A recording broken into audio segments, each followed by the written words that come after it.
के नाम से ही पता चलता है कि जब हम किसी दो पार्टीज के बीच में जो लड़ाई झगड़ा या आपसी कहासुनी हो जाती है, उसको जब हम बीच बचाव करके किसी एक समझौते पर लाते हैं, उसे मध्यस्थता कहते हैं। और ये हमारे घरों से शुरू होती है, उसके बाद गली, उसके बाद शहर, उसके बाद ऐसे कैरी ऑन होती रहती है। इतना मुश्किल होता है मैम जब दो पार्टी बिल्कुल एक दूसरे से विरोध रखती है, मन में ईर्ष्या रखती है और उसके बाद उस पार्टी को सही राह पे लाना कि दोनों का आपस में समझौता हो जाए। आपने बहुत अच्छा क्वेश्चन किया। वाकई में बहुत प्रॉब्लम्स आते हैं कई बार जब पार्टीज बहुत एडमेंट हो जाती हैं, जिद्दी हो जाती हैं कि नहीं, हमें तो इतनी एलिमनी चाहिए है, हमें तो 1 करोड़ चाहिए, हमें 2 करोड़ चाहिए, हमें घर चाहिए।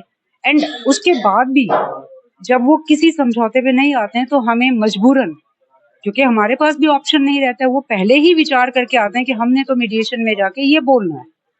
इसलिए हमें हमारे लिए काफी डिफिकल्ट हो जाता है, हमें काफी सारे सेशंस उनको देने पड़ते हैं, ज्वाइंट सेशन, सेपरेट सेशन, उनके पेरेंट्स को बुलाना एंड ऑल दिस। तो we have to think about it. हमें सोचना पड़ता है कि इन पार्टीज को हम कैसे रजामंदी पे लाएं कि ये आपस में किसी एक ऐसे डिसीजन पे पहुंच जाएं, किसी एक ऐसे निर्णय पे पहुंच जाएं जिससे कि कभी कभी सिर में दर्द हो जाता है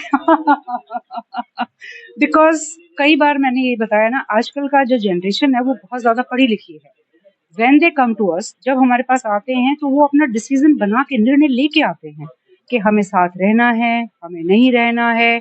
फिर उनको उनका घर बसाने के लिए, क्योंकि बच्चे जो होते हैं, सबसे बड़ी चीज इसमें क्या होती है कि फैमिली कोर्ट मैटर्स में बच्चे सफरर हो जाते हैं, उन बच्चों की लाइफ का सवाल आ जाता है, तब हमें थोड़ा डिफिकल्ट लगता है।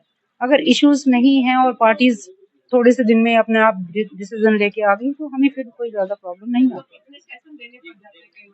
कभी कभी जो मेरा एक्सपीरियंस है उसके अकॉर्डिंगली मैंने एक पार्टी को एक सेटलमेंट तक लाने के लिए शायद 7 सेशंस दिए थे and that matter was settled.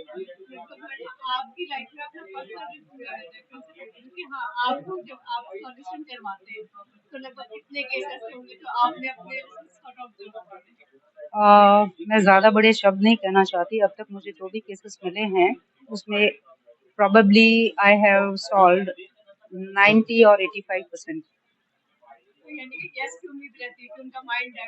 Definitely ये हमारे समझाने पे डिपेंड करता है, क्योंकि देखिए मैंने फिर कहा, जब घर में दो बच्चों के बीच में लड़ाई होती है तो माँ बाप उनको किस तरीके से समझाते हैं। कई बार हमें जब छोटी एज के बच्चे आए हुए हैं उनके लिए माँ बाप का रोल भी करना पड़ता है उनको समझाने के लिए। हालांकि हम होते मीडिएटर हैं, लेकिन उनको समझाने के लिए हमें कई बार वो रोल करना पड़ता है कि अगर हम आपके पेरेंट्स होते तो हम अपने बच्चों को ऐसे छोड़ के नहीं जाते, आप आपस में अभी भी सोच सकते हैं, क्योंकि ज्यादातर फैमिली कोर्ट्स में ही डिस्प्यूट अब ज्यादा है। जैसे कि फैमिली में डिस्प्यूट हो गया तो लोग तो कोर्ट में आने से डरते हैं, जब मीडिएशन के लिए आते हैं तब कैसा रिएक्शन होता है फर्स्ट टाइम पे? शुरू में तो उनको ये लगता है कि पता नहीं मीडिएशन में क्या होने वाला है, कोई हमारी सुनेगा कि नहीं सुनेगा, मतलब जो एक भय कोर्ट में आने का होता है वही रहता है। लेकिन हम धीरे धीरे उनको एक फैमिली एटमॉस्फेयर देते हैं, रिलैक्स करते हैं माइंड को, उनको बताते हैं प्रोसेस के बारे में कि मीडिएशन क्या है, उसके बाद में हम उनको कंटिन्यू करते हैं। पूरा टाइम देते हैं, ऐसा नहीं है कि उनको बहुत ही जल्दी जल्दी करो, चलो भाई चलो चलो चलो भागो, ऐसा कुछ नहीं है। हर मीडिएटर कंप्लीट टाइम देते हुए तब प्रोसीडिंग्स को पूरी करता है और कोशिश करता है कि जो भी पार्टीज आई हैं उनका डिसीजन हो जाए, वो आपस में लड़े ना।